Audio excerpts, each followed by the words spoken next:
Todo lo que alguna vez creíste acerca de la muerte está impregnado de medias verdades, de silencios convenientes y de narraciones que nos alejaron de lo esencial. Mientras la sociedad moderna insiste en ver la muerte como un misterio impenetrable, los sacerdotes de Egipto antiguo no solo se atrevieron a mirar más allá del último latido, sino que trazaron auténticos mapas del tránsito invisible. Decían que los primeros 49 días tras el cese del corazón eran el pasaje más decisivo que el alma afrontaría jamás. No se trataba de filosofía vacía ni de conjeturas teológicas, sino de instrucciones prácticas, custodias del orden cósmico, atribuidas a quienes dialogaban con Thoth, el escriba eterno de la conciencia. Imagina por un momento que aquello que nos dijeron sobre el final era solo un velo. El latido se apaga, el aliento se disuelve, los párpados se cierran, y lo que para los vivos es silencio, para la conciencia se convierte en una apertura monumental. Los egipcios no lo entendían como un fin, sino como el examen supremo de la existencia, y mientras los faraones dedicaban décadas a prepararse para este umbral, nosotros apenas dedicamos segundos a pensar en ello. Ese contraste nos muestra cuánto hemos olvidado de lo esencial. Ellos enseñaban que la conciencia no desaparece con la carne. Al contrario, se vuelve más lúcida, más aguda, más viva. Se hablaba de un instante en el que la luz de Ra se desplegaba con tal intensidad que todo lo que había sido se veía enfrentado a su reflejo. Esa luz no era externa ni castigadora. Era tu propia naturaleza, tu esencia desnuda, pura, sin ropajes de memoria ni máscaras de ego. Reconocerla significaba liberación inmediata, la salida del ciclo de nacimiento y muerte. Pero, ¿quién puede sostener la mirada ante su propio origen sin retroceder? La mayoría, decían los textos, huía en pánico, buscando figuras familiares, voces conocidas, dioses protectores que no eran más que proyecciones de sus propios apegos, y así comenzaba la caída de nuevo en la rueda del tiempo. Lo fascinante es que relatos modernos de quienes estuvieron clínicamente muertos coinciden con estas descripciones. Sensación de desprendimiento, observación de su propio cuerpo con desapego, encuentro con luces inmensas y seres radiantes. Sin embargo, la diferencia clave que subrayaban los antiguos es que esas experiencias contemporáneas siempre terminan con un regreso, con un cordón que devuelve al cuerpo. En cambio, en la muerte definitiva no hay vuelta. El instante de reconocimiento o de rechazo marca toda la trayectoria del alma en el más allá, el duat, ese espacio que no es un lugar sino un estado de conciencia. Se abría entonces como un campo de pruebas. Cada apego, cada miedo, cada emoción negada tomaba forma tangible. Los que podían aceptar la verdad de su propia disolución avanzaban con suavidad, como quien atraviesa un río siguiendo la corriente. Los que se resistían eran arrastrados por escenarios cada vez más densos, hasta quedar atrapados en las repeticiones de su propia mente. Allí, los guías luminosos aparecían no como dioses externos, sino como aspectos del yo superior. Isis no era más que la encarnación de tu capacidad de amar. Horus, el coraje intacto en lo más profundo. Sekhmet, la furia no integrada. Thoth, la sabiduría que nunca te abandonó. Reconocerlos como tuyos era avanzar. Arrodillarse ante ellos como si fueran ajenos era perderse otra vez en el laberinto de la dependencia. Este misterio de 49 días no era contado a cualquiera. Se enseñaba en cámaras selladas, en escuelas de misterio, a aquellos que habían purificado sus emociones, disciplinado su mente y fortalecido su cuerpo. No por elitismo, sino porque un conocimiento así, sin preparación, podía desmoronar la vida común. Imagina una civilización entera convencida de que la muerte es solo tránsito, que nada externo te juzga, que tú mismo eres el juez y la medida. ¿Qué sistema de poder podría sostenerse? Por eso se escondieron los textos, se disfrazaron los símbolos, se cubrieron con mitos y dogmas. Y sin embargo, nunca dejaron de vibrar bajo la superficie, esperando el momento de ser recordados. Hoy ese momento regresa. La ciencia comienza a rozar con sus instrumentos lo que los iniciados sabían en carne y alma. La física cuántica habla de partículas que responden a la mirada del observador, como si la mente moldeara la realidad. La neurociencia registra estallidos de actividad en cerebros moribundos, como si en el umbral de la muerte la conciencia se expandiera en vez de extinguirse. Los testimonios de experiencias cercanas a la muerte son cada vez más numerosos y precisos, y en ellos resuena la misma melodía: claridad, revisión de vida, encuentros simbólicos, luz inconmensurable. Sin embargo, lo que cambia todo no es la coincidencia entre ciencia y mito, sino la posibilidad de prepararnos conscientemente. Los egipcios lo llamaban morir antes de morir. Practicar en vida el desapego. La observación de la mente, la integración de las sombras, el cultivo del silencio. Ellos sabían que quien aprende a soltar en vida, suelta con naturalidad en la muerte, y que el que reconoce la luz en cada respiro, no la teme cuando llega en todo su esplendor. Así, lo que parecía un secreto remoto se convierte en un manual de vida. La muerte como examen supremo nos recuerda que cada elección, cada palabra, cada gesto está escribiendo el mapa que recorreremos cuando ya no quede aliento. La verdadera preparación no empieza en la tumba, sino en la manera en que miras, en cómo respiras, en cómo escuchas el murmullo de tu propio cuerpo. Porque todo lo que niegas aquí volverá como figura, como voz, como prueba en el duat, y todo lo que abrazas con conciencia se transformará en alas para tu alma.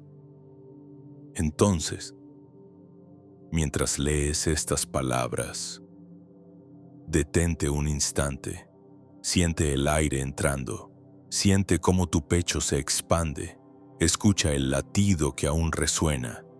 Ese simple acto de atención es el comienzo de la travesía, porque cuando el último pulso se extinga, lo único que permanecerá será tu estado de conciencia, y de él dependerá si reconoces la luz como lo que siempre fuiste o si, una vez más, te aferras al espejismo de las formas.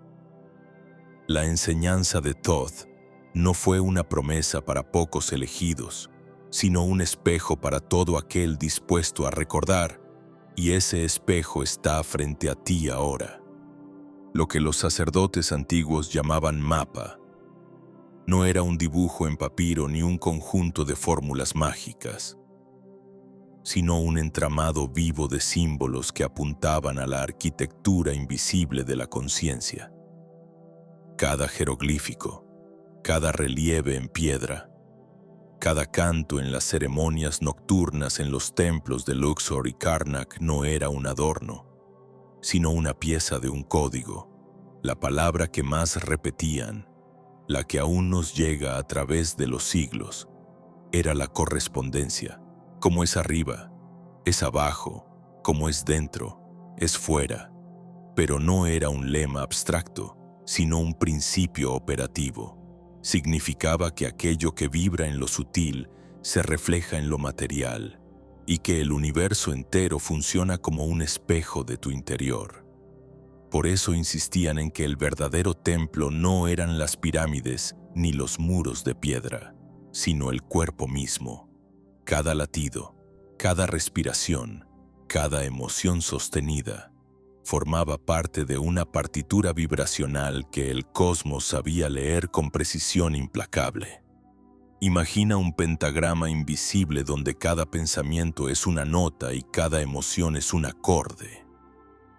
La melodía que interpretas a diario no se pierde en el aire. Se convierte en la atmósfera que te rodea, en la suerte que experimentas, en los encuentros que tienes, en los acontecimientos que parecen casualidad. Los antiguos sacerdotes no hablaban de azar, sino de resonancia. El azar es la palabra que utilizamos cuando ignoramos la causa, pero ellos sabían que cada causa, aunque invisible, genera una consecuencia. De ahí que prepararse para la muerte no era otra cosa que aprender a afinar la música de la vida. El mapa incluía 7 claves, que más tarde fueron transmitidas en textos herméticos y en la célebre tabla esmeralda. Mentalismo, correspondencia, vibración, polaridad, ritmo, causa y efecto, género. Cada principio no se estudiaba como teoría, sino como práctica. El mentalismo recordaba que todo es mente, que lo que llamas realidad no es sólido ni definitivo, sino pensamiento sostenido en vibración. La correspondencia enseñaba a leer el reflejo.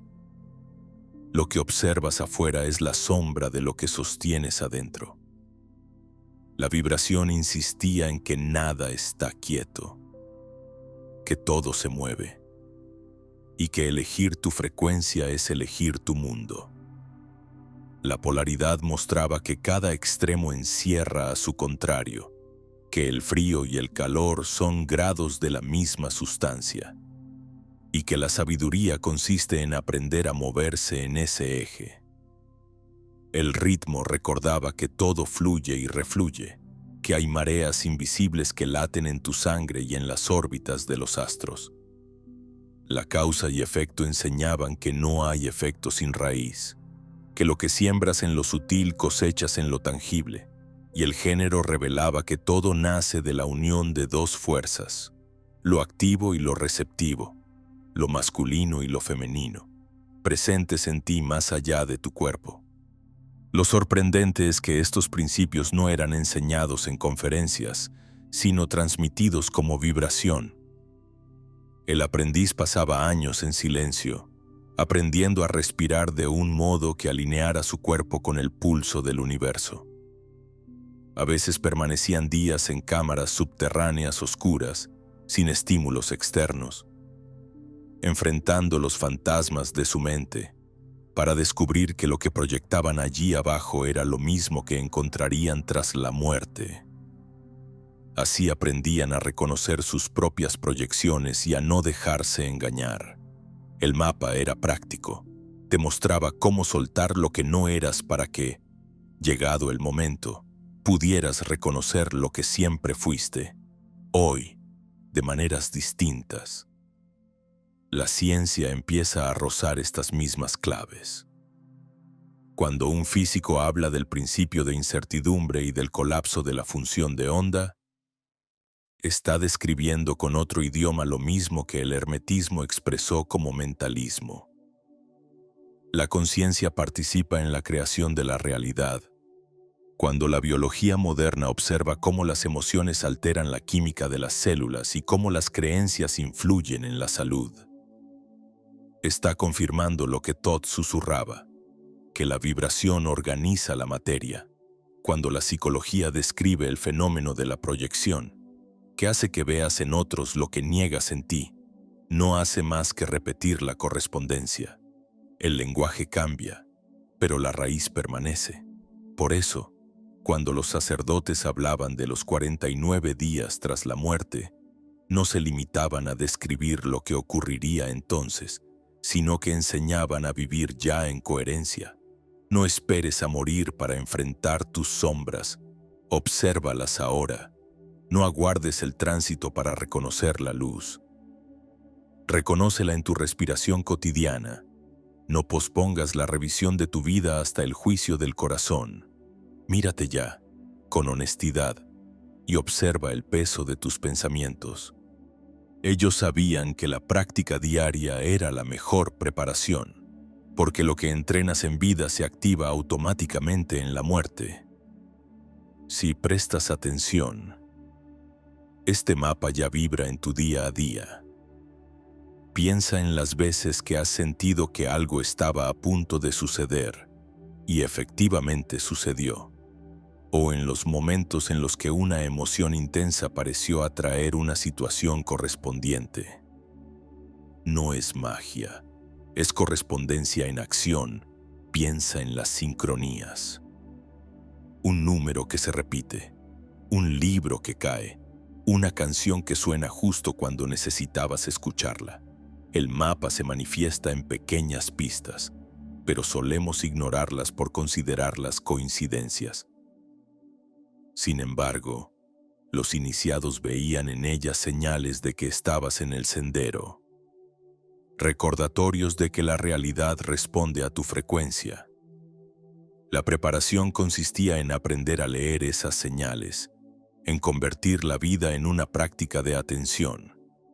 Los egipcios enseñaban a sus discípulos a caminar despacio por el templo, a escuchar el eco de cada paso, a percibir cómo el sonido resonaba en los muros y en su pecho. Era una manera de entrenar la sensibilidad para que, llegado el momento del tránsito, pudieran percibir con igual claridad las resonancias de su propia conciencia. Lo que parece un simple ejercicio de observación era, en realidad, un ensayo para la eternidad. Mientras escuchas estas palabras, recuerda que tú también caminas en ese templo invisible. Cada sonido, cada mirada, cada encuentro es una oportunidad para practicar la atención, porque la gran enseñanza es simple y radical. Lo que no atiendes en vida, lo encontrarás multiplicado en la muerte. Lo que aprendes a reconocer ahora será tu salvación entonces.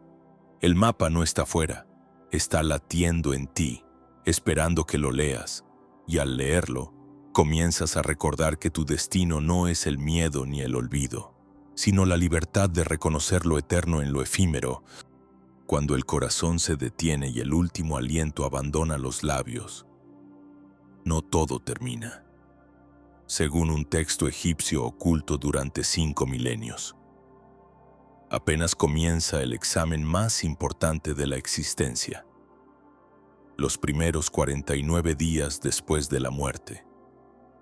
Para la mirada moderna, acostumbrada a considerar la conciencia como un producto del cerebro, esto suena imposible.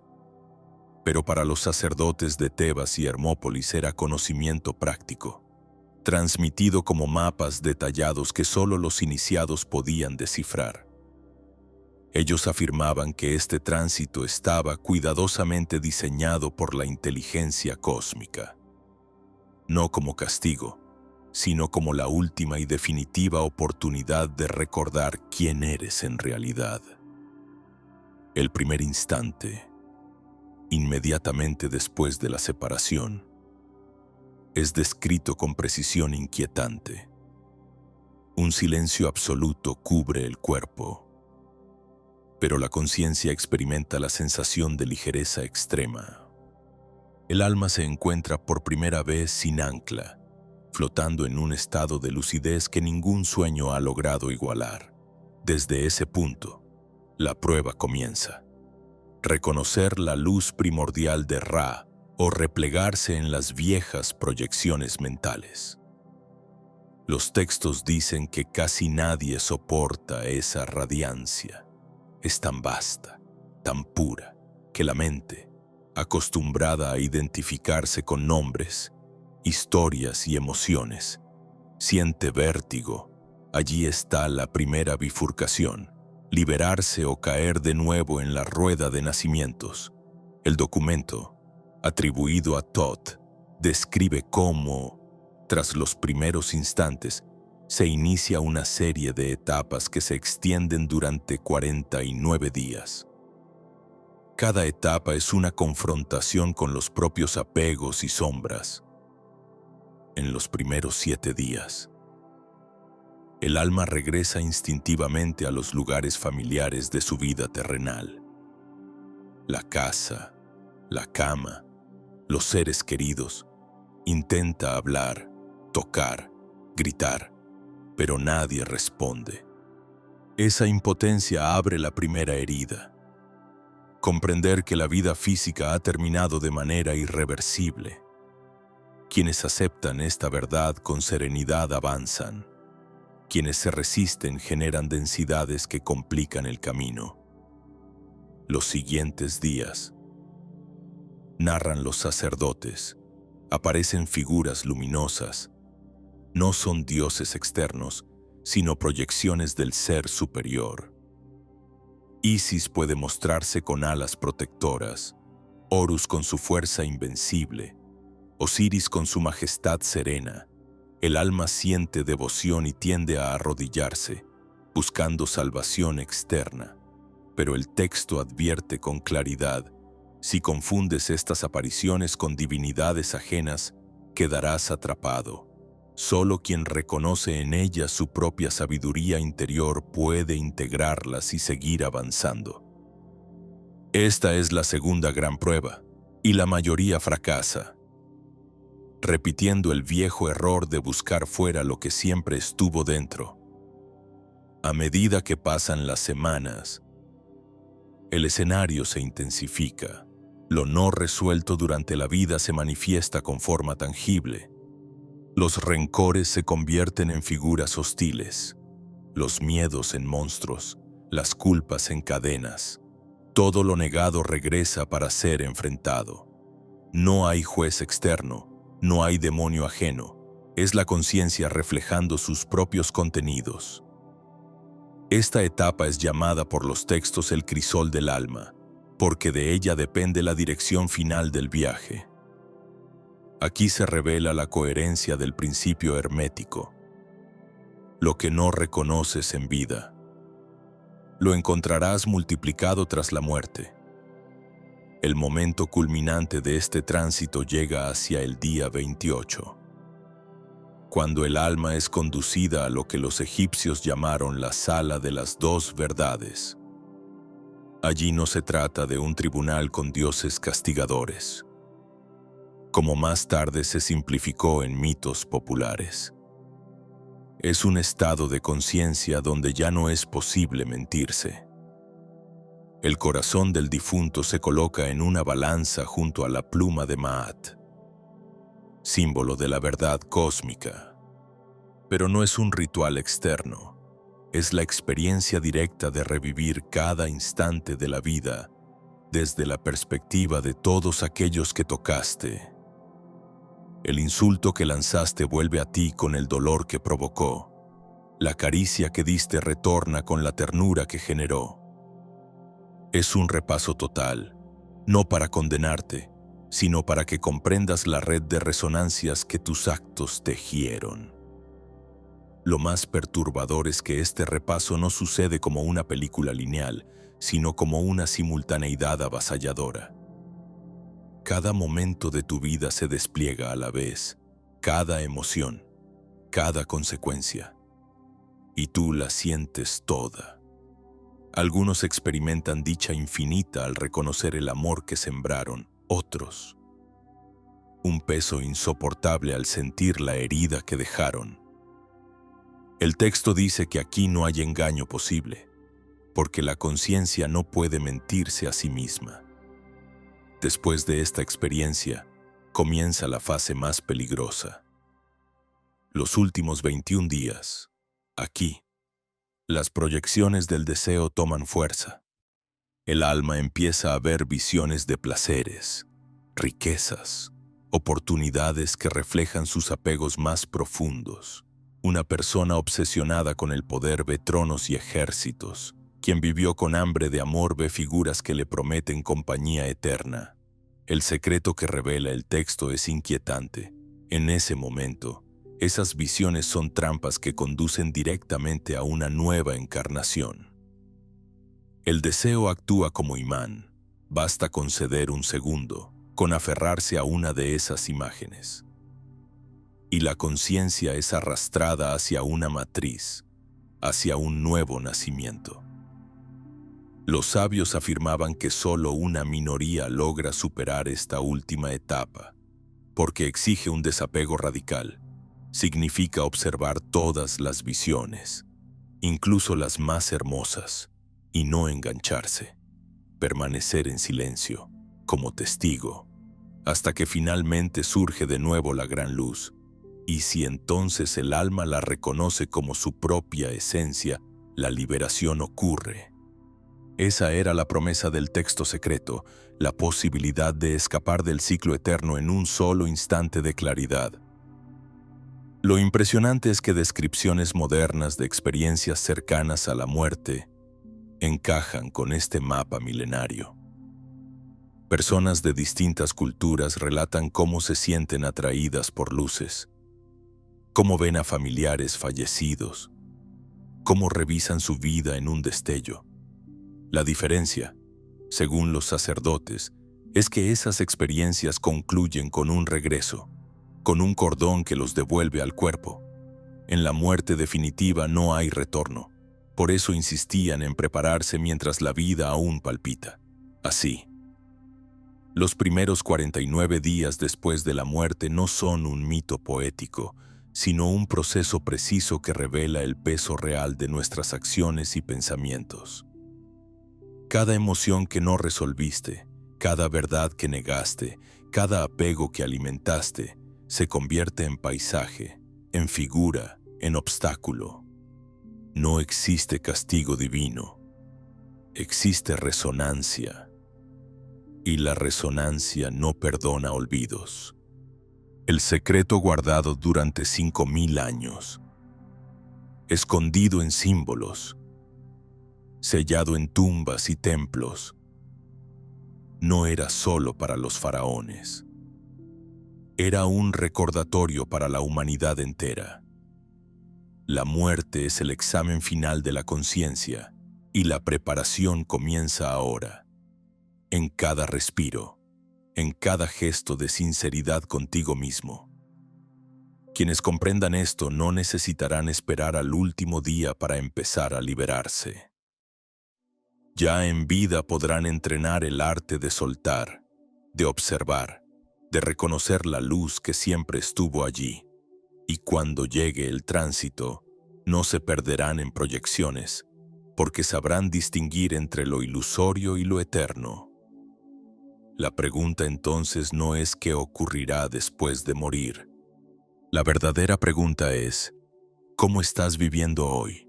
Sabiendo que cada pensamiento está escribiendo el mapa que recorrerás en esos 49 días. Cuando el alma atraviesa los pasillos invisibles después de la última exhalación, llega a un punto del tránsito donde no hay escapatoria posible. El juicio del corazón.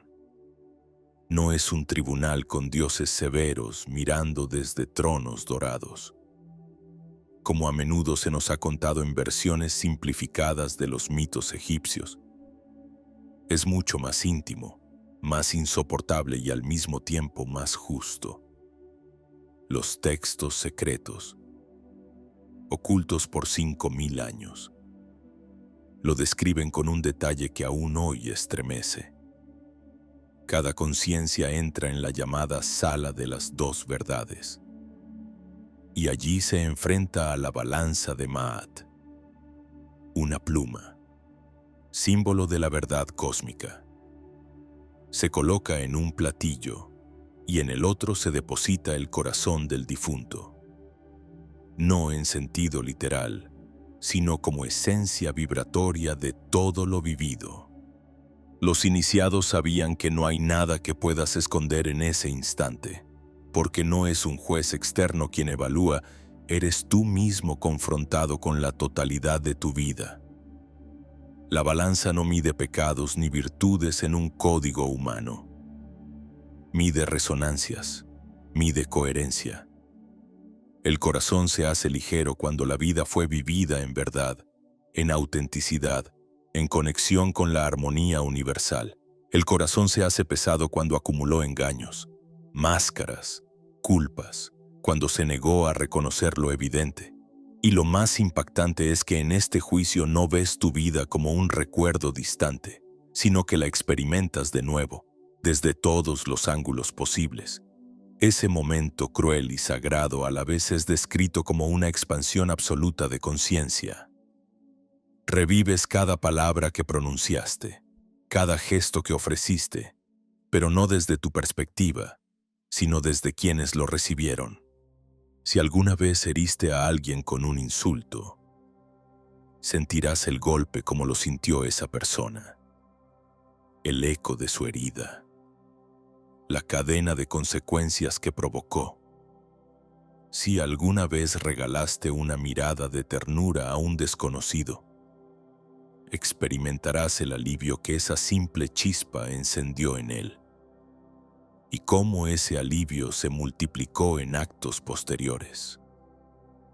El juicio del corazón no es castigo ni recompensa, es comprensión total. Imagina la magnitud de esto, una vida entera desplegada como un tapiz, cada hilo vibrando a la vez, y tú sintiendo en tu ser no solo lo que fuiste, sino lo que causaste. Algunos lo viven como dicha inmensa, porque descubren que su amor se expandió más allá de lo que imaginaron. Otros lo padecen como un peso insoportable, porque la acumulación de sombras se vuelve demasiado densa. En ese instante, no hay excusas. No puedes decir no sabía, no puedes justificarte con discursos. La conciencia no admite mentiras. Y es aquí donde Ma'at muestra su rostro. La verdad desnuda, sin adornos, sin máscaras. Los sacerdotes egipcios enseñaban que este juicio ocurre alrededor de la tercera semana del tránsito, cuando el alma ya ha soltado parte de sus apegos pero aún conserva memoria de su identidad. Es un umbral decisivo, porque de su resultado depende lo que seguirá en los días restantes hasta completar los 49. Un corazón ligero permite avanzar hacia la claridad y la posibilidad de liberación. Un corazón pesado atrae al alma hacia escenarios de aprendizaje más arduos, incluso hacia el regreso inevitable a la rueda de encarnaciones. La pregunta que se hacían los iniciados era: ¿cómo preparar el corazón en vida para que no pese en la balanza? La respuesta nunca fue acumular buenas acciones como monedas, ni temer castigos externos. La preparación consistía en practicar la verdad, en no autoengañarse, en observar con sinceridad cada emoción, cada pensamiento, cada acto, porque el peso del corazón no se genera en un solo instante. Se acumula en la repetición de las mentiras cotidianas, en la negación constante de lo que realmente sentimos. Por eso, en los templos, antes de enseñar geometría sagrada o astronomía, los maestros de Ma'at entrenaban a los iniciados en algo mucho más simple y difícil a la vez: decir la verdad. No la verdad como dogma, sino como alineación interna. Reconocer el miedo cuando aparece. Aceptar la rabia sin disfrazarla. Nombrar el deseo sin vergüenza. Solo quien practica esta honestidad radical en vida puede atravesar con ligereza el juicio tras la muerte, porque la balanza no mide perfección, mide coherencia. Y lo fascinante es que este juicio no es exclusivo del más allá. De alguna manera, ocurre cada día, en cada decisión. Cada vez que eliges traicionar lo que sientes por miedo, tu corazón se carga. Cada vez que eliges honrar tu verdad aunque tiemble tu voz, tu corazón se aligera. Los egipcios entendieron que los 49 días después de la muerte son un reflejo intensificado de lo que hacemos en los 49 años o meses. o días de nuestra vida. La preparación no es ritualismo, es práctica diaria de conciencia. Cuando los arqueólogos encontraron representaciones del juicio de Osiris, con Anubis pesando corazones y Thoth registrando los resultados, pensaron que se trataba de mitología simbólica. No comprendieron que era una descripción técnica del proceso de la conciencia. Thoth no anotaba como un escriba externo. Thoth era la función interna de la mente superior que registra cada acto en la trama vibratoria del alma. Todo queda escrito, no en papiros, sino en la memoria del espíritu. Y esa memoria se despliega en el tránsito con una precisión imposible de eludir. Las culturas posteriores transformaron este juicio en amenaza, en miedo al infierno o a la condena eterna. Pero el texto secreto, guardado en templos y sellado en metáforas, lo revela de otro modo. No hay jueces externos, solo tú, frente a ti mismo, sin posibilidad de escapar. Y es precisamente esa ineludible claridad la que abre la puerta a la liberación. Porque al ver todo lo que has sido, tienes la opción de soltar definitivamente la ilusión del yo limitado y recordar que siempre fuiste parte del todo. Los 49 días después de la muerte no son un viaje al azar, son una pedagogía sagrada. Cada fase, cada prueba, cada visión tiene un propósito: mostrarte lo que todavía cargas, lo que todavía niegas, lo que todavía buscas fuera y en el centro de todo. La balanza de Ma'at te recuerda que lo único que importa es la verdad. La verdad no como concepto, sino como vibración. La verdad que hace tu corazón tan ligero como una pluma. Y entonces surge la gran pregunta que los sacerdotes lanzaban a los iniciados en los templos. ¿Qué estás escribiendo hoy en el libro de tu corazón? Porque ese libro será leído en el tránsito, no por dioses lejanos, sino por ti mismo, con una claridad imposible de esquivar. El juicio del corazón no es un castigo que te espera, es la consecuencia natural de cada elección. Y saberlo transforma por completo el sentido de la vida. En los últimos compases de los 49 días, cuando el alma ya ha atravesado el peso de su corazón y la claridad de la balanza de Ma'at, comienza un territorio aún más delicado. Un umbral donde casi todos tropiezan, la tentación del deseo. Los antiguos textos lo describen con una crudeza sorprendente. No es el castigo lo que detiene a la mayoría de las conciencias, ni los monstruos que surgen de las sombras personales. Lo que realmente atrapa es aquello que el alma ama demasiado como para soltarlo. Imagina un campo ilimitado donde todo lo que piensas toma forma instantánea. Allí no existen paredes ni fronteras, solo un tejido de vibraciones que responde como un espejo perfecto a tu interior.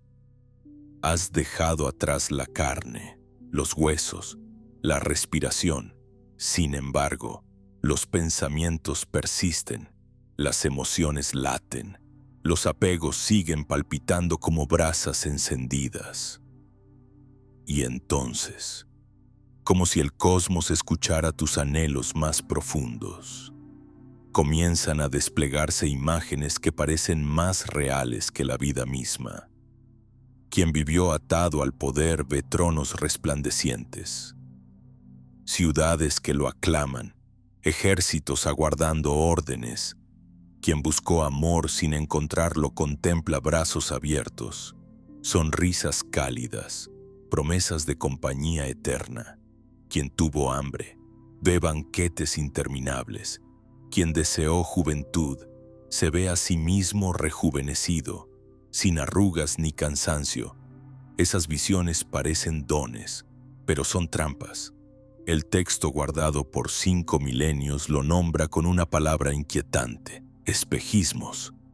Son flores que se marchitan en cuanto las tomas, escribe el antiguo sacerdote, pero que poseen fuerza suficiente para arrastrar al alma hacia la rueda de nacimientos.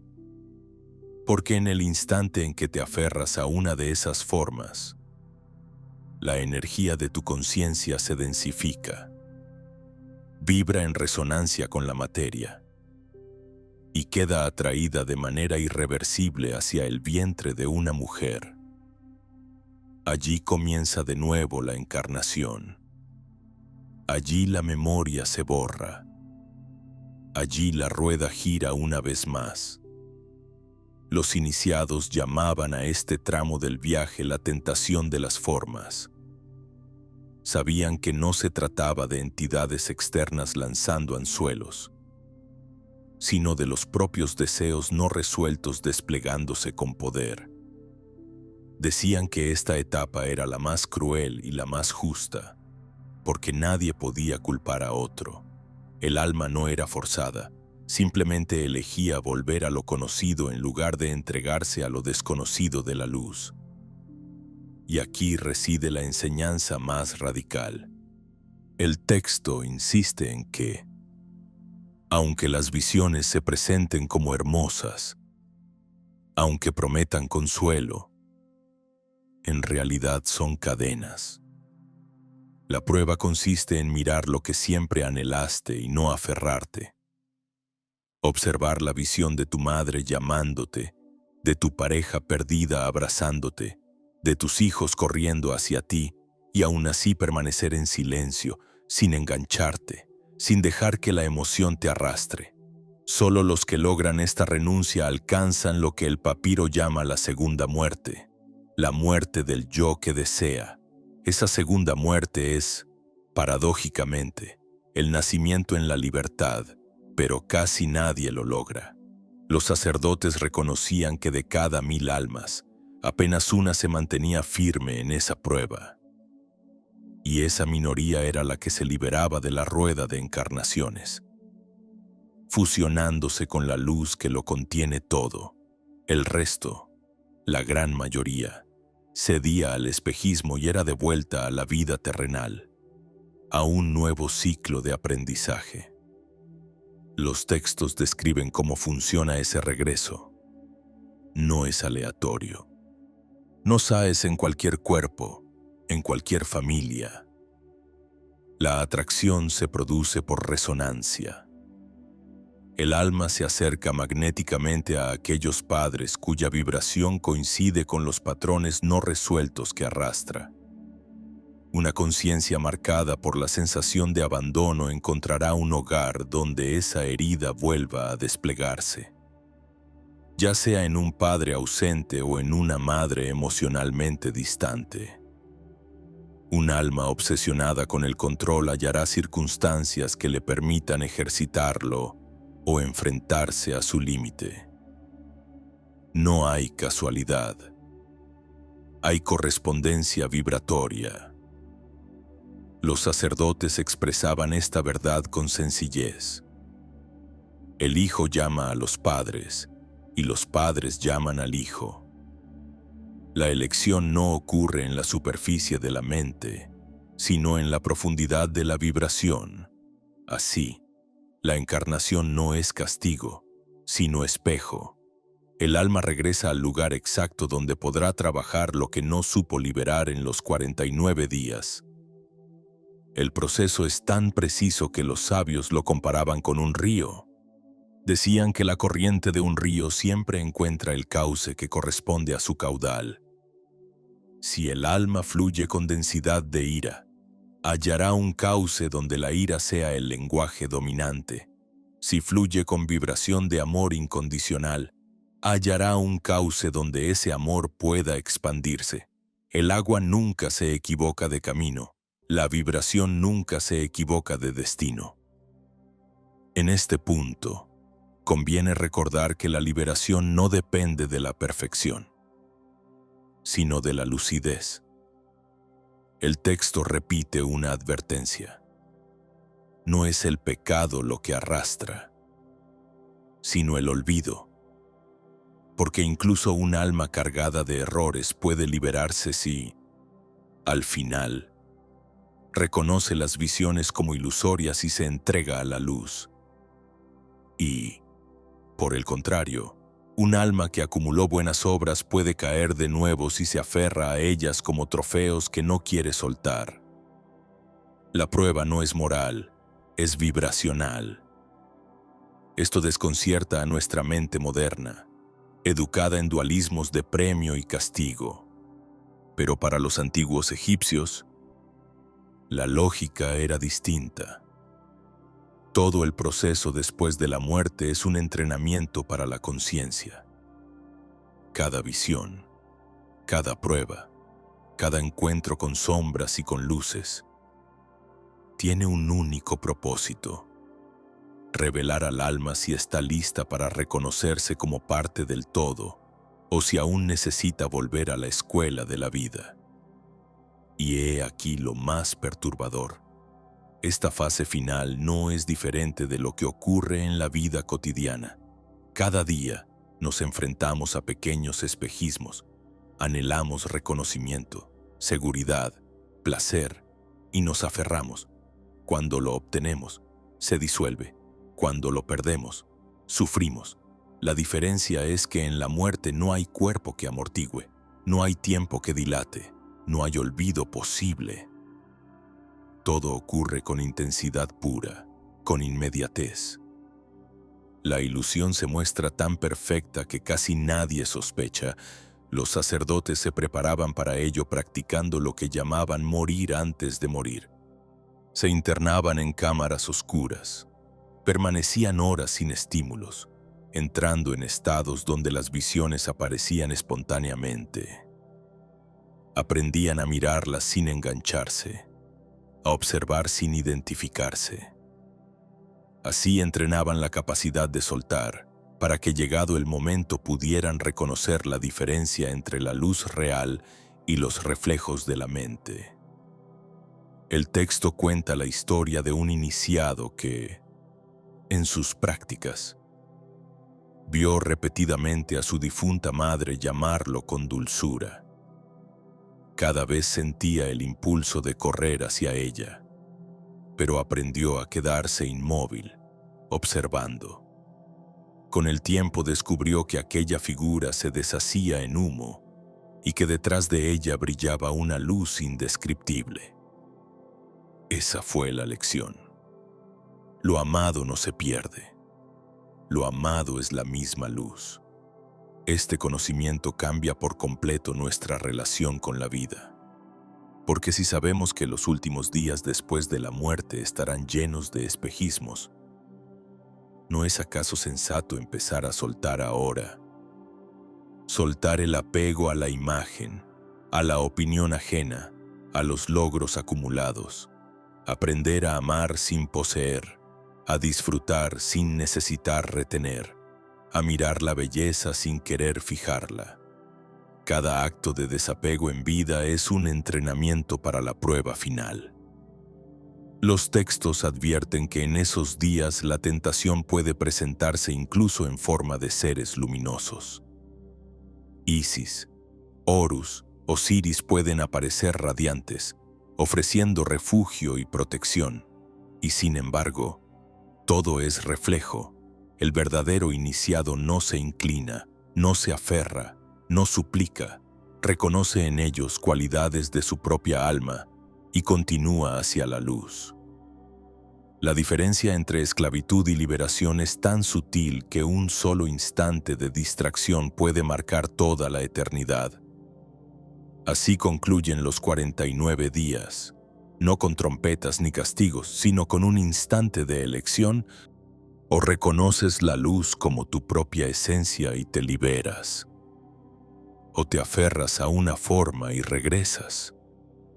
No hay juez ni verdugo, no hay premio ni condena, solo tú, frente a ti mismo, descubriendo si estás listo para soltar. ¿Y qué significa todo esto para los vivos? Significa que cada momento presente es ya un ensayo de la muerte, cada vez que eliges no aferrarte a un pensamiento. Entrenas el desapego. Cada vez que observas un deseo sin dejar que te domine, practicas la renuncia. Cada vez que contemplas el mundo con aceptación en lugar de con avidez, fortaleces la capacidad de reconocer la luz. La verdadera preparación para los 49 días comienza ahora. En la respiración que sostienes, en la atención que cultivas, en el silencio que te permites. Los sacerdotes lo sabían bien. Nadie puede improvisar en la hora de la muerte. El alma que nunca practicó la verdad no sabrá reconocerla en el tránsito. El alma que nunca soltó no sabrá soltar cuando el deseo la envuelva. Por eso decían que la vida entera es un templo de ensayo, una cámara de iniciación donde cada gesto prepara para el último examen. Y entonces, cuando el ciclo se repite una y otra vez, cuando las almas vuelven porque no supieron soltar, surge la pregunta más antigua: ¿cuándo recordarás que siempre fuiste libre? Porque el secreto guardado durante 5000 años no era una amenaza, sino una invitación. El mapa de los 49 días no es un misterio para temer, sino un manual para despertar. Dicen los textos que ningún alma llega a los 49 días preparada por casualidad. El mapa no se entregaba como un libro abierto a cualquiera, sino que era el resultado de una vida entera de práctica, de una disciplina silenciosa que transformaba la mente y el cuerpo antes de la última exhalación.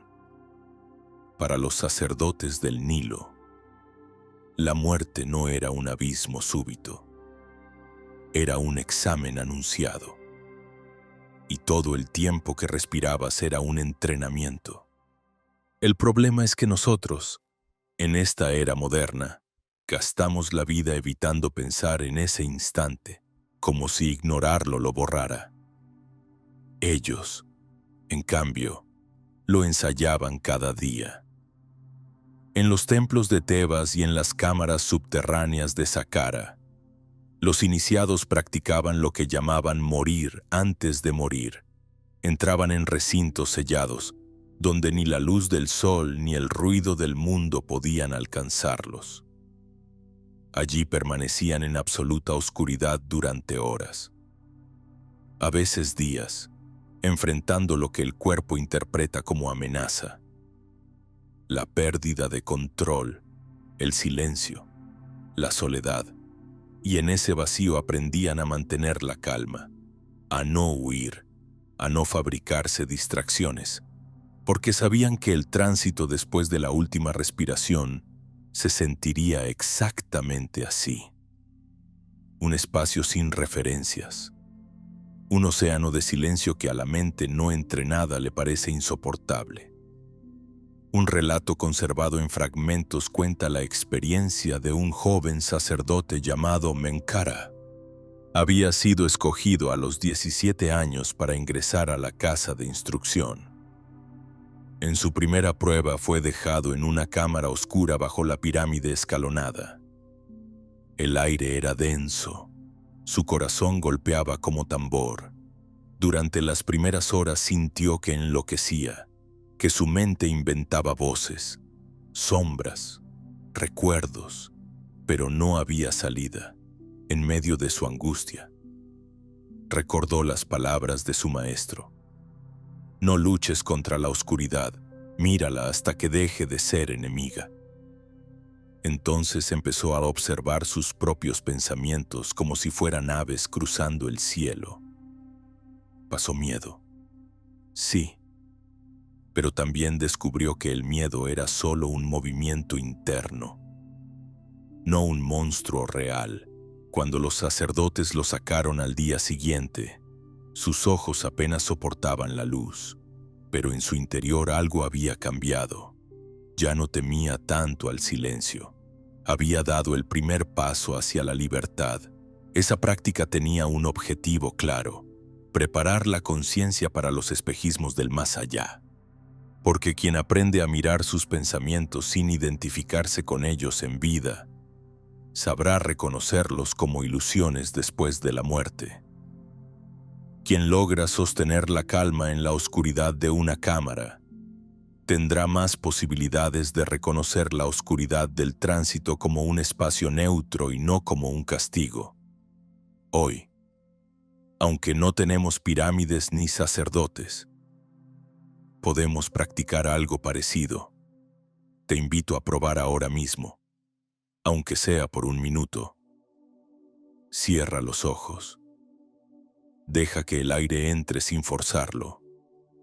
Y observa. Observa tu mente como si no fuera tuya.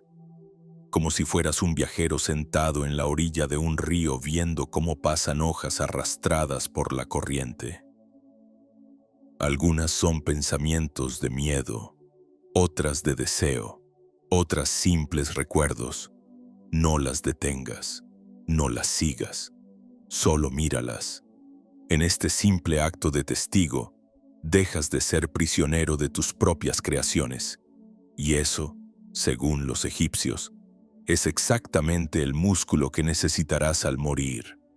Pero los entrenamientos no terminaban allí. También se ejercitaban en el desapego, en la vida común. Cada persona acumula roles, posesiones, vínculos que cree indispensables.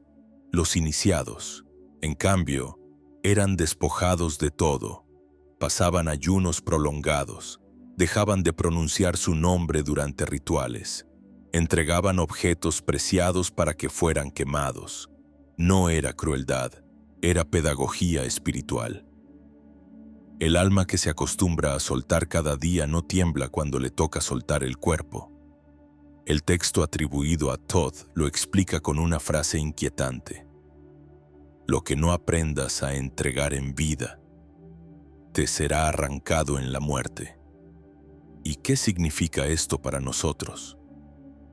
En pleno siglo XXI, significa que cada momento en que practicas la renuncia voluntaria a una discusión inútil, a una compra que no necesitas, a una emoción que quieres retener, estás fortaleciendo la capacidad de no ceder al espejismo después de morir.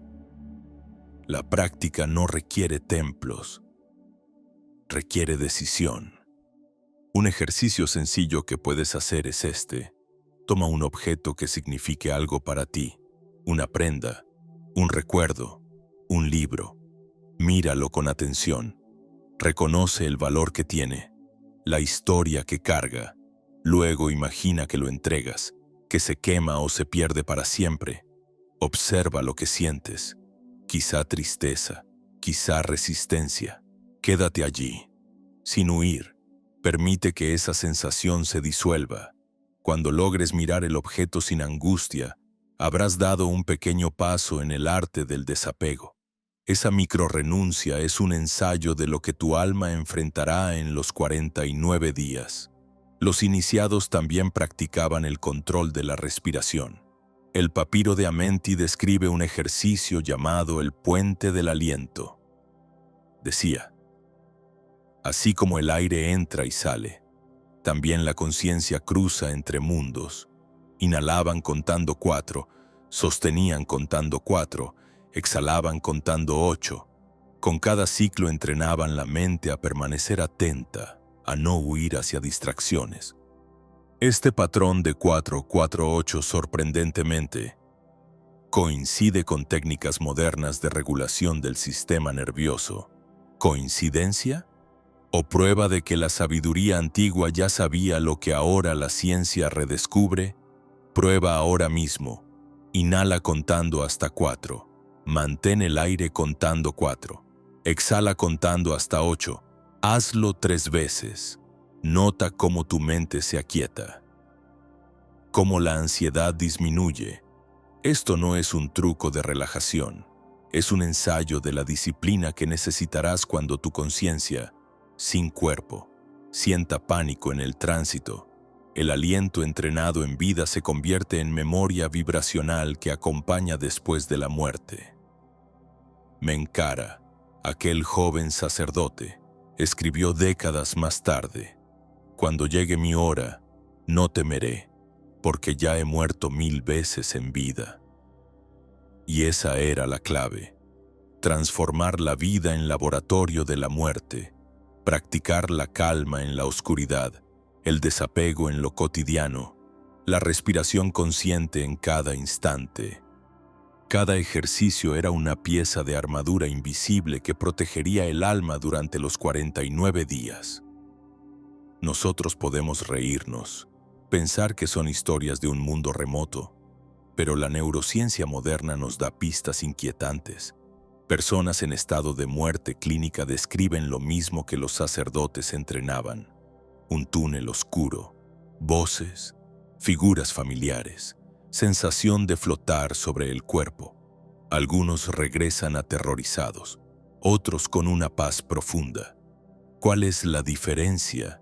Quizá la preparación. Quien nunca se entrenó en soltar queda atrapado por el miedo. Quien practicó el desapego y la observación regresa transformado. Y aquí surge una contradicción poderosa, un nudo emocional inevitable. Todos queremos vivir, todos tememos la muerte, pero precisamente el miedo es lo que nos ata.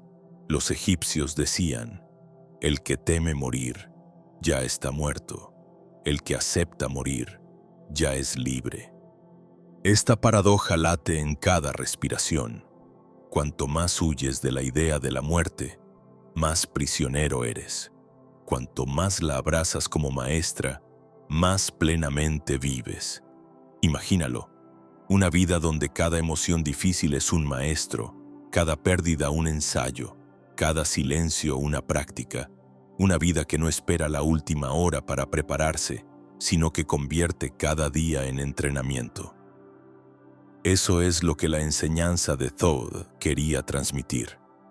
Porque, según él, el verdadero viaje no empieza al morir, empieza ahora mismo, en el modo en que eliges relacionarte con tus pensamientos, con tus deseos, con tu respiración. Y entonces surge la pregunta que los sacerdotes lanzaban como un desafío a sus discípulos: ¿qué has entregado hoy? No mañana. No en tu último día, sino hoy, porque cada día que no sueltas algo, que no te ejercitas en la observación y en el desapego, es un día que tu alma se carga de lastre, y cada lastre que acumulas es un obstáculo que te arrastrará en los 49 días. La verdad es simple y brutal: no habrá tiempo de aprender cuando el corazón se detenga. No podrás improvisar calma, no podrás inventar desapego, no podrás construir disciplina. Solo se manifestará lo que cultivaste en vida. Por eso el secreto guardado durante 5000 años no era un manual para muertos, era un mapa para vivos, una invitación urgente a practicar ahora lo que necesitarás entonces. Respira una vez más. Siente cómo el aire entra y sale. Observa un pensamiento y déjalo ir. Imagina entregar algo que amas sin resistencia. Estos pequeños actos no son ejercicios aislados. Son llaves, son códigos vibracionales que se imprimen en tu campo, preparando la conciencia para el tránsito. Si lo haces hoy, aunque sea unos minutos, habrás comenzado a escribir tu propio mapa para los 49 días. En los papiros funerarios se narra que, tras el primer impacto de la separación, cuando el cuerpo yace inmóvil y el alma flota libre, llega la prueba más seductora de todas: los espejos del deseo. Allí no aparecen monstruos ni terrores, sino lo más dulce, lo más íntimo, lo más irresistible. Porque lo que ata con más fuerza no es el miedo, sino el amor mal comprendido. Un antiguo relato habla de Seti, un faraón que en vida se preparó durante décadas para la travesía. Aprendió los himnos, memorizó las fórmulas, meditó en los templos. Sin embargo, Cuando su corazón dejó de latir, lo primero que vio no fue la luz de Ra, ni los dioses guardianes, sino el rostro de su esposa muerta años atrás. Apareció radiante, más hermosa que nunca, con los brazos abiertos. La emoción lo inundó. ¿Cómo no correr hacia ella? ¿Cómo no entregarse a ese abrazo? Pero en el instante en que extendió sus manos, la figura empezó a desvanecerse como humo, y con ella, la claridad de conciencia también se debilitó. Los sacerdotes escribieron: fue arrastrado por su propio anhelo. Esta escena no es metáfora lejana, es advertencia directa. Cuando morimos, la conciencia liberada busca lo conocido, lo familiar. El alma, aún impregnada de recuerdos, genera imágenes tan vívidas que parecen reales. Puede ser una madre llamando por nuestro nombre, un hijo muerto en la infancia, un amante perdido. El texto egipcio dice: lo que más amaste será tu primer velo. Y aquí aparece la contradicción dolorosa. Lo que nos sostuvo en vida puede atraparnos en la muerte. Piensa en tus propios recuerdos. ¿Qué figura surgiría si murieras hoy? ¿A qué imagen correrías sin dudar? Allí está tu mayor apego y, por tanto, tu mayor riesgo. El ejercicio de los iniciados consistía en contemplar esos vínculos sin rechazarlos, pero tampoco enredarse en ellos. Recordaban con gratitud, lloraban lo necesario y luego soltaban. Sabían que el amor auténtico no necesita forma ni presencia física, que la esencia de quien amaron ya está fundida en la luz. Pero nosotros confundimos amor con posesión, con necesidad, con identidad. Detente un momento y haz la práctica. Piensa en una persona que ya no está en tu vida, alguien cuya ausencia todavía duele. Permite que su imagen aparezca nítida. Observa qué sientes: alegría, tristeza, anhelo. Ahora pregúntate: ¿es amor lo que siento? ¿O es apego? ¿Estoy agradeciendo su existencia o reclamando su regreso? Permanece en esa tensión. No intentes resolverla con lógica. Simplemente siente y reconoce. Ese reconocimiento es un entrenamiento para no caer en el primer velo cuando tu conciencia cruce el umbral. Los textos cuentan también de un guerrero llamado Akhom, que al morir vio a Horus en toda su gloria, con alas extendidas y promesas de victoria eterna. El guerrero, acostumbrado a vivir para el combate, se arrodilló lleno de devoción. Pero los iniciados advertían: ese Horus no es Horus, es tu deseo de poder reflejado en el espejo del más allá. Y así, Akhom siguió un sendero de batallas ilusorias, enfrentando enemigos que eran solo proyecciones de su sed de gloria. Su alma gastó días enteros luchando contra fantasmas, hasta quedar exhausta. Lo que pudo haber sido liberación instantánea se convirtió en laberinto interminable. Esto nos confronta con una verdad incómoda. Incluso las virtudes más admiradas, amor, lealtad, coraje, pueden convertirse en cadenas si se confunden con identidad. El alma que busca a la madre, al amante o al Dios externo revela que aún no se reconoce a sí misma como origen. Thoth lo resumía en una frase lapidaria: si lo buscas fuera, ya lo has perdido. Hoy, miles de relatos de experiencias cercanas a la muerte confirman esta misma trampa. Personas que estuvieron clínicamente muertas cuentan haber visto familiares fallecidos, figuras religiosas, maestros espirituales. Algunos describen escenas de campos verdes, abrazos cálidos, voces consoladoras. No se trata de engaños maliciosos, sino de proyecciones de la mente en su intento desesperado de encontrar estabilidad. Pero la enseñanza egipcia es clara: si te aferras, te hundes; si reconoces la ilusión, te liberas. Aquí el ritmo de la narración se acelera porque la prueba es inmediata. No hay tiempo para reflexionar. No hay manual en la mano. La decisión ocurre en segundos de eternidad. O reconoces que aquello que ves es tu propio espejo, o quedas atrapado en él. Y es precisamente aquí donde la preparación en vida cobra sentido. Los ejercicios eran variados. Algunos se entrenaban recordando a sus muertos con conciencia. No como pérdida, sino como parte de la unidad. Otros visualizaban a dioses protectores para luego disolver sus imágenes en pura luz. Como diciendo, incluso lo sagrado, si tiene forma, es ilusión. Era un acto de valentía radical. Renunciar incluso a las visiones más bellas para acceder a lo invisible. Prueba tú también. Cierra los ojos e imagina algo que desees profundamente. Puede ser una persona, un logro, un lugar. Visualízalo con detalle. Ahora, lentamente, disuélvelo en una esfera de luz blanca hasta que desaparezca. Nota lo que sientes. Quizá resistencia, quizá vacío, quizá alivio. Esa práctica entrena a tu conciencia a no aferrarse a las formas. Y cada vez que logres soltar, aunque sea un poco, estás fortaleciendo tu libertad futura.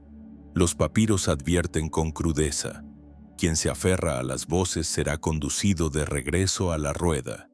Es decir, la reencarnación no es castigo, es la consecuencia natural del apego.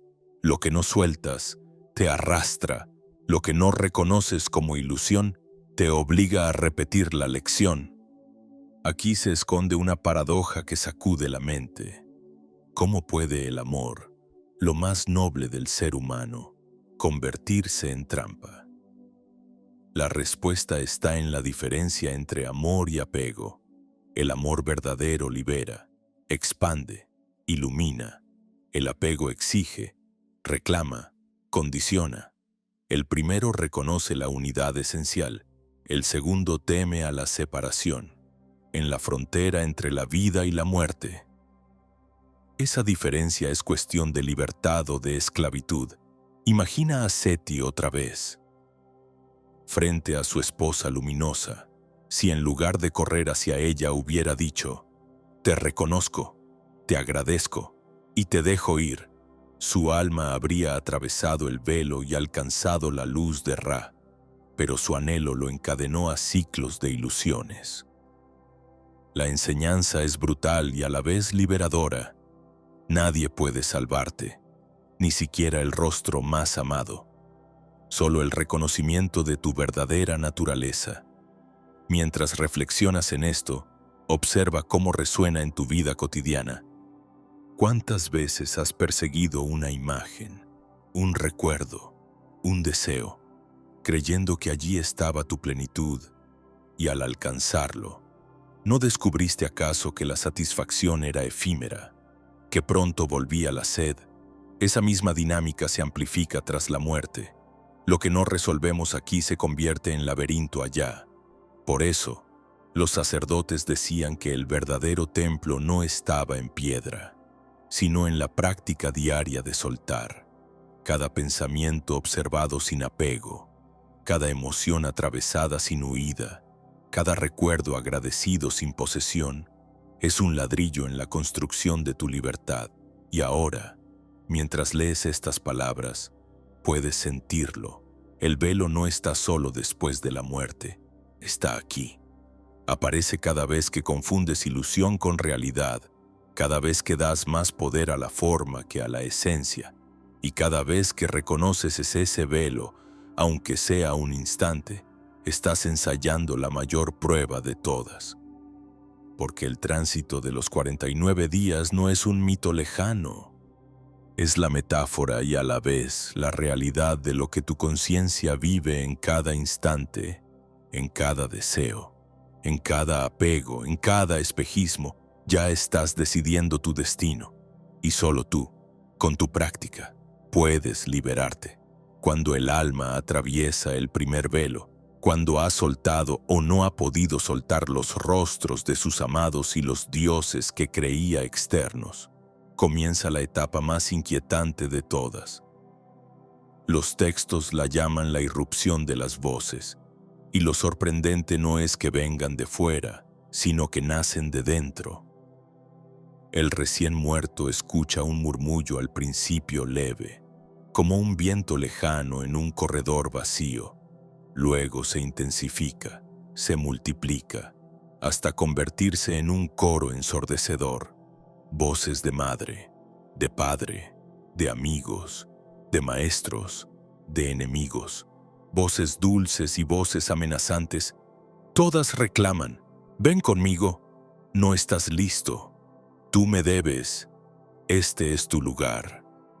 Imagínate un mar infinito de ecos que te llaman por tu nombre, cada uno arrastrando una emoción. La culpa por lo que no hiciste, la nostalgia de lo que perdiste, la ira por lo que sufriste. El alma, todavía confundida, cree que son entidades reales, pero el texto egipcio es tajante. No hay nadie. Son tus propias memorias que han tomado forma.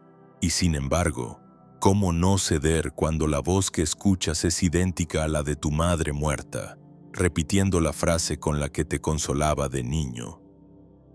Aquí los iniciados se enfrentaban a su mayor contradicción. Puedo amar esa voz sin seguirla. Puedo reconocerla como ilusión sin sentir que traiciono a quien significó todo para mí. La paradoja se vuelve insoportable, porque cada fibra de emoción clama obedecer. Y sin embargo, obedecer es caer en el laberinto. Los egipcios sabían que esta etapa era la más peligrosa. Por eso entrenaban el arte del silencio interior. Llamaban a esta práctica escuchar el vacío. Consistía en permanecer en medio del bullicio, en el mercado, en las calles, entre vendedores y pregoneros, sin dejar que ninguna voz capturara la atención por completo. El aprendiz debía caminar como si estuviera en calma, aun cuando todo alrededor gritaba. Era un ensayo para la tormenta de voces después de la muerte. Haz la prueba ahora. Cierra los ojos un momento y recuerda 3 voces de tu pasado. Una que ames, una que te duela, una que temas. Deja que hablen en tu mente. Escúchalas como si fueran grabaciones antiguas. Y ahora, busca el espacio entre ellas, ese silencio microscópico donde ninguna domina. Quédate allí unos segundos. Ese espacio es la clave, porque en el tránsito, cuando todo grite, ese espacio será tu única salida.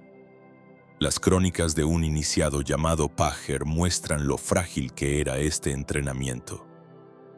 Al morir, escuchó miles de voces gritando su nombre. Entre ellas, una resonó más fuerte, la de un hijo que había perdido en la infancia. La voz le suplicaba: «Papá, no me dejes». Pajer, desgarrado, estuvo a punto de correr tras ella, pero en el instante crucial recordó un ejercicio que había repetido durante años. Inhalar profundo, sostener el aire, soltar despacio. Lo hizo, y en ese acto simple, la tormenta se silenció por un segundo. Fue suficiente para reconocer: esa voz no es mi hijo, es mi anhelo, y así pudo atravesar la prueba. Sin embargo, la mayoría no lo logra. Los papiros lo dicen sin piedad: 9 de cada 10 almas se extravían en los ecos. Lo que nos conmueve, lo que más nos toca, es también lo que más nos esclaviza. La enseñanza es brutal. Lo que no sanes aquí, se levantará como espectro allá. Hoy. La psicología moderna lo confirma bajo otro nombre: memoria implícita, experiencias no resueltas que se reactivan en estados liminales. Pacientes en coma o bajo anestesia profunda han descrito escuchar voces de personas que ya murieron, o voces internas que repiten reproches del pasado. Los egipcios no lo llamaban subconsciente, Lo llamaban el campo de ecos, y sabían que, tras la muerte, ese campo se vuelve escenario. La tensión crece porque no basta con reconocer que las voces son tuyas. La mente, acostumbrada a identificarse con cada pensamiento, lucha por separarse. Surge el conflicto filosófico más hondo. Si esas voces son mías, ¿no soy yo también ilusión? ¿Qué parte de mí es real entonces? Aquí es donde muchos entran en pánico, porque la identidad comienza a resquebrajarse y al resistirse generan nuevas voces, nuevos monstruos, nuevas trampas. Thoth lo expresó con claridad. Lo que rechazas vuelve con más fuerza. Lo que observas se disuelve. La clave no era luchar, sino mirar. Igual que el guerrero que no levanta la espada contra su sombra, sino que reconoce que la sombra le pertenece. Pero ¿quién tiene el coraje de mirar al monstruo y decir, eres mi miedo, no un demonio externo? Practiquemos una forma de ese coraje. Piensa en un recuerdo doloroso, una crítica que aún resuena en tu mente. Escucha esa frase interna y ahora, en lugar de huir, repite en silencio, reconozco que eres mi voz. Te dejo pasar. Observa lo que ocurre. La frase quizás se repita un par de veces, pero luego pierde fuerza. Así es como el alma aprende a no alimentar los ecos. En la tradición egipcia se decía que el alma que atravesaba esta prueba sin sucumbir alcanzaba un nivel de claridad que los sacerdotes llamaban el oído de Ra, una escucha pura, donde ya no importan las voces individuales porque todo se reconoce como vibración de una sola fuente. Pero los que fracasaban se hundían en escenarios cada vez más densos. El alma podía pasar días, o lo que en el tiempo humano parecerían siglos, atrapada en diálogos interminables, con figuras que no existían más que en su mente. Aquí el relato se vuelve casi insoportable. Imagina creer que hablas con tu madre muerta, confiándole tu culpa, recibiendo su consuelo, y descubrir de repente que todo era una proyección tuya. La traición que sientes es devastadora, y en ese instante surge la tentación de decir, prefiero creer la ilusión a enfrentar el vacío. Esa es la decisión que marca destinos. El mensaje para nosotros es claro y urgente. Cada voz no resuelta en vida se convertirá en prueba tras la muerte. Cada palabra no dicha, cada reproche tragado, cada anhelo secreto, será un eco que te llamará. La preparación consiste en escucharlos ahora, no después. Por eso los egipcios recomendaban una práctica diaria que hoy llamaríamos confesión interior, no ante un sacerdote, sino ante tu propia conciencia. Cada noche, antes de dormir, revisaban el día y se preguntaban qué voz quedó sin atender, qué emoción dejé oculta. Así iban desactivando poco a poco los ecos. Te invito a intentarlo esta misma noche. Antes de cerrar los ojos, repasa tu jornada. Recuerda un momento en que te callaste lo que querías decir, o sentiste algo que ocultaste. Nómbralo en silencio. Respira profundo. Dilo dentro de ti como si lo liberaras al aire. Hazlo cada día y estarás vaciando tu campo de ecos, porque al final, lo que los textos de 5000 años insisten en revelarnos es que no hay castigo divino ni tribunal externo. El juez es tu propia memoria. El verdugo son tus propias voces. El paraíso y el infierno están tejidos en la vibración que has sostenido en vida. Y aquí el clímax de esta parte. El alma que logra atravesar las voces y los ecos, que no se aferra a los rostros ni a los dioses ilusorios, se encuentra de repente en un silencio absoluto. No hay figuras, no hay sonidos, no hay memoria, solo vacío. Pero para la mayoría, ese vacío es más aterrador que 1000 demonios, porque allí se revela el último espejo, la nada.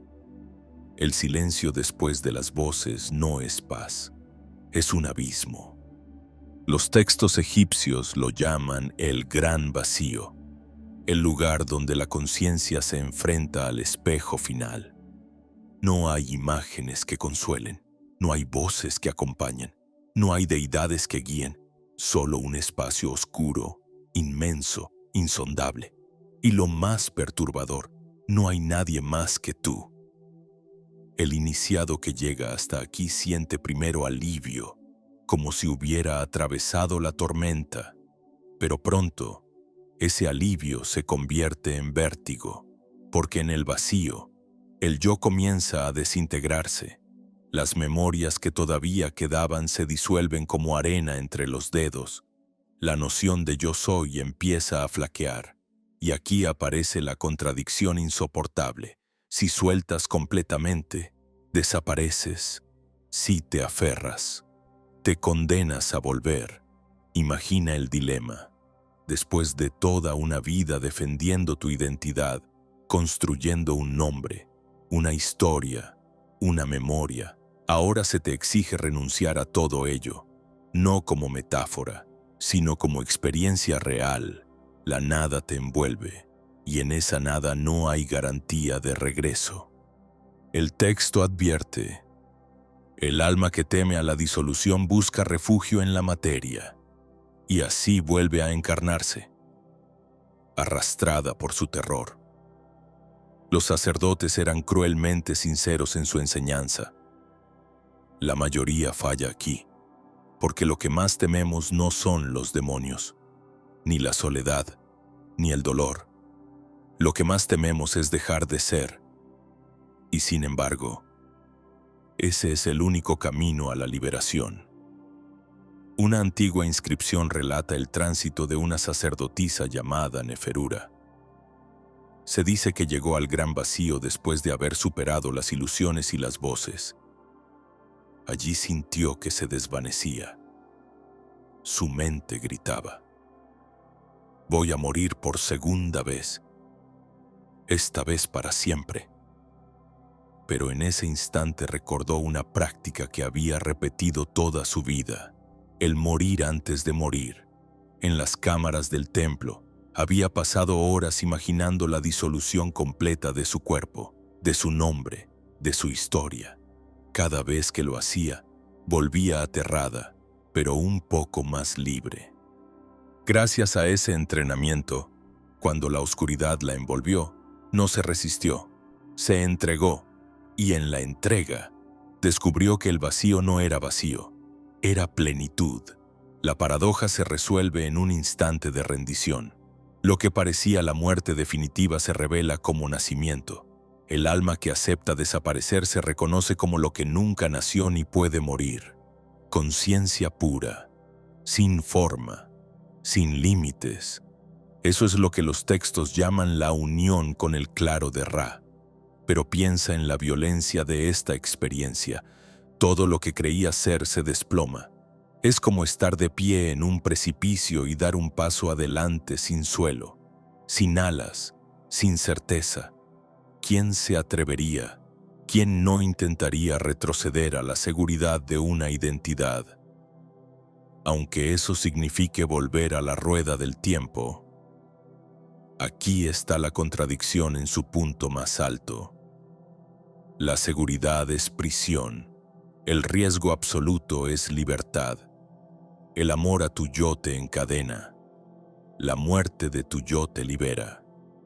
¿Cómo aceptar que lo que más defendiste en vida es lo que debes entregar sin condiciones? Los egipcios sabían que este era el examen supremo, por eso sus prácticas eran duras, casi crueles. Enterraban a los iniciados en sarcófagos por horas, con respiración limitada, para que sintieran el miedo real a la desaparición. Los sometían a noches enteras de oscuridad total, para que el vacío no les fuera desconocido. Les enseñaban a contemplar el sol al amanecer y recordar: cada noche muere y cada día renace. Si el sol no teme al vacío de la noche, ¿por qué habría de temer el alma hoy? Experiencias cercanas a la muerte ofrecen destellos de este mismo misterio.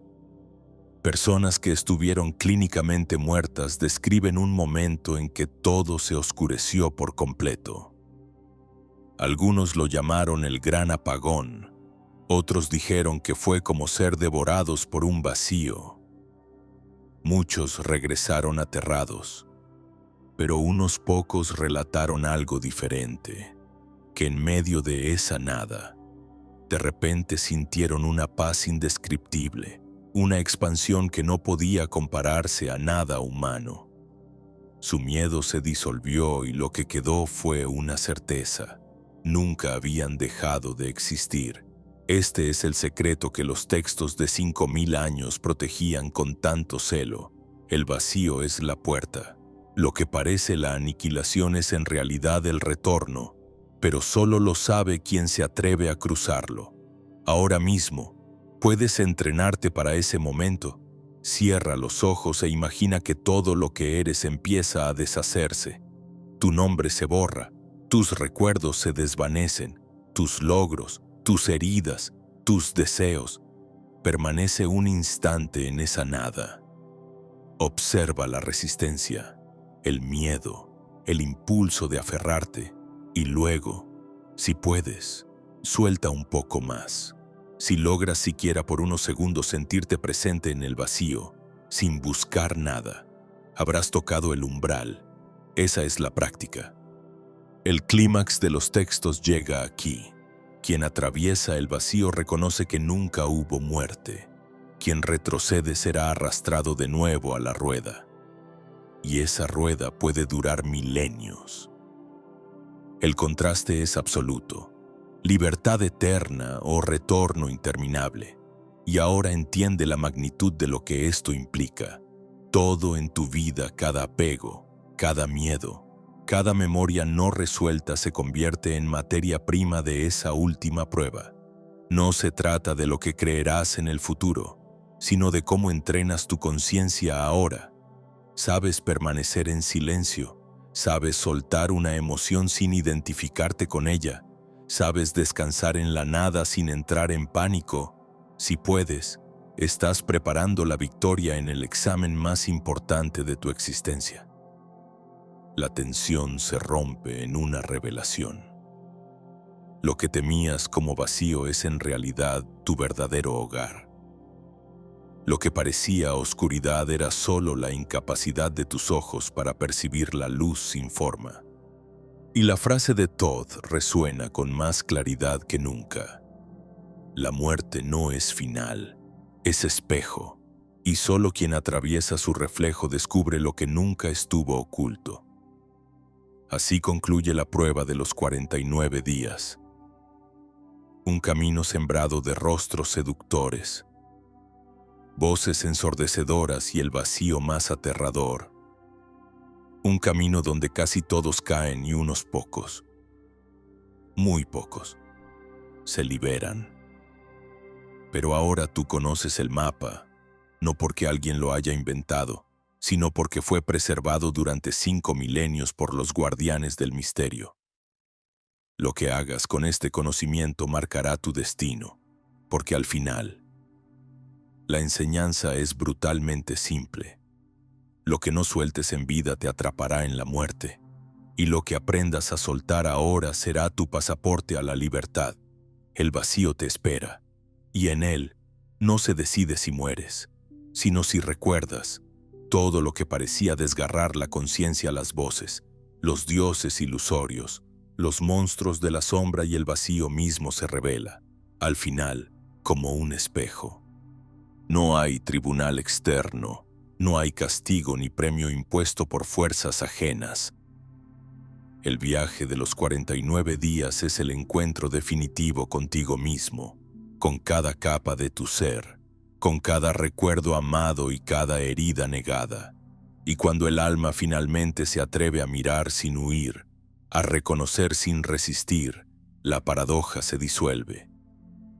Porque lo que llamábamos vacío no era ausencia, sino plenitud. Lo que percibimos como disolución era regreso. El alma que acepta su propia desaparición descubre que nunca estuvo separada del todo, que la identidad que tanto defendió era solo una máscara, y que detrás de esa máscara brillaba lo que no puede morir, la conciencia sin forma, el ojo que siempre observa, la chispa inmutable. Los sacerdotes lo sabían y lo llamaban el segundo nacimiento. Decían que quien logra atravesar los 49 días no alcanza un paraíso externo, sino la comprensión de que ya era parte del todo desde siempre. Esa revelación, tan simple y tan radical, cambia para siempre la relación con la vida, porque entiendes que lo que temías perder nunca fue tuyo, y lo que siempre buscaste nunca te abandonó. Imagina por un momento que la vida entera es un sueño intenso, lleno de placer y dolor, de encuentros y despedidas. Al morir, el sueño comienza a disolverse. La mayoría se aferra, suplica continuar soñando y por eso retorna, pero unos pocos despiertan y descubren que eran el soñador. No solo el personaje del sueño, esa es la libertad. Thoth lo expresó en palabras que aún resuenan con poder. La pluma no escribe para esclavizarte en letras, sino para mostrarte que eras el escritor del libro entero. No eras la víctima de los capítulos. Eras el autor que podía cerrarlo cuando quisiera. Esta resolución no es fría. No es un vacío sin vida, es un estado de claridad ardiente, un fuego silencioso. Es reconocer que cada lágrima que derramaste, cada error que cometiste, cada amor que perdiste, formaba parte de un diseño perfecto para llevarte a este punto, que nada fue en vano, porque todo te entrenaba para el examen supremo. La contradicción final, desaparecer o permanecer, se disuelve en un gesto inesperado. Descubres que no hay que elegir, porque el que desaparece es el yo limitado, y lo que permanece es el yo eterno. Lo que muere es la máscara, lo que vive es el rostro detrás de todas las máscaras, y en ese reconocimiento todo miedo se apaga. ¿Y qué ocurre con el alma que alcanza este estado? Los textos son claros. Puede descansar en el claro de Ra, en la conciencia pura, fuera de toda rueda. O puede elegir volver, pero ya no por compulsión, sino por compasión. Estos son los que regresan como sabios, como sanadores, como guías silenciosos que siembran señales para que otros recuerden. No vuelven porque deban, vuelven porque aman. Y en ese acto, la rueda se transforma de prisión en servicio. Aquí comprendemos por qué el conocimiento estuvo oculto 5000 años. No era para controlar, sino para proteger, porque si se entrega a una mente no preparada, puede provocar locura o nihilismo. Quien no entienda el misterio puede decir, entonces nada importa, todo es ilusión. Pero quien realmente atraviesa la experiencia descubre lo contrario. Todo importa, porque todo es vibración del mismo uno. Cada gesto, cada palabra, cada respiración se vuelve sagrada. El secreto de los 49 días no es solo prepararse para la muerte, es aprender a vivir con la conciencia de la muerte, saber que cada día es un ensayo. Cada vez que sueltas un apego, entrenas tu alma.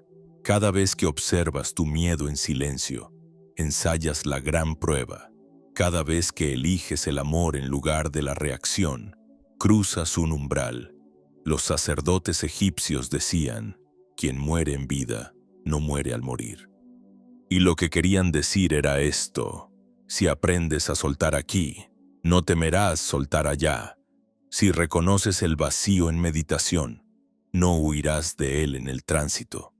Si aceptas tu sombra ahora, no te perseguirá en forma de monstruo después. La preparación no es teórica, es práctica diaria. Haz una pausa conmigo ahora. Cierra los ojos. Respira profundamente. Imagina que no hay mañana, que no hay ayer, que todo lo que eres se disuelve. Permanece unos segundos en esa sensación. No luches, no juzgues, simplemente observa lo que queda. Esa presencia que sigue atenta aunque todo lo demás se haya ido, es tu verdadero ser. Ese ser nunca muere. Ese ser es el que los egipcios llamaban el Ka eterno. Este es el regalo oculto en los textos secretos. La muerte no es enemiga, es maestra y lo que enseña. Si estás dispuesto a escuchar, es que la única libertad verdadera no se encuentra acumulando, sino soltando. No se encuentra resistiendo, sino entregándose. Y ahora, mientras dejamos que las imágenes se aquieten, la voz de Thoth se escucha como un susurro ancestral. No temas al tránsito, no temas al vacío, no temas a ti mismo. Todo lo que buscas está ya en tu interior. Cuando llegue tu último aliento, recuerda estas palabras: yo soy la luz detrás de la forma, yo soy el silencio detrás de las voces, yo soy el eterno detrás del instante. Y al recordarlo, serás libre. Así se resuelve el misterio de los 49 días, no como un secreto inaccesible, sino como un mapa práctico, un espejo que nos muestra cómo vivir. Porque cada día, cada pensamiento, cada emoción, está escribiendo la ruta que recorreremos al soltar el cuerpo. Y cada instante que elegimos presencia, compasión y desapego, estamos construyendo un pasaje más claro hacia la libertad. La conclusión es a la vez humilde y grandiosa. La muerte no es final, es examen. Y la vida no es espera, es preparación. No prepares tus bienes, prepara tu conciencia. No acumules posesiones, acumula claridad. No busques inmortalidad en monumentos externos, sino en el recuerdo de lo que ya eres. Conciencia eterna. Y ahora la última pregunta, la que queda vibrando cuando todo relato ha terminado. ¿Y tú? ¿Estás dispuesto a soltar antes de que llegue tu último aliento? ¿Estás listo para atravesar el vacío y descubrir que siempre fuiste más que tu historia? El tiempo corre. Los 49 días están escritos, pero tu preparación comienza hoy. Respira, siente, recuerda.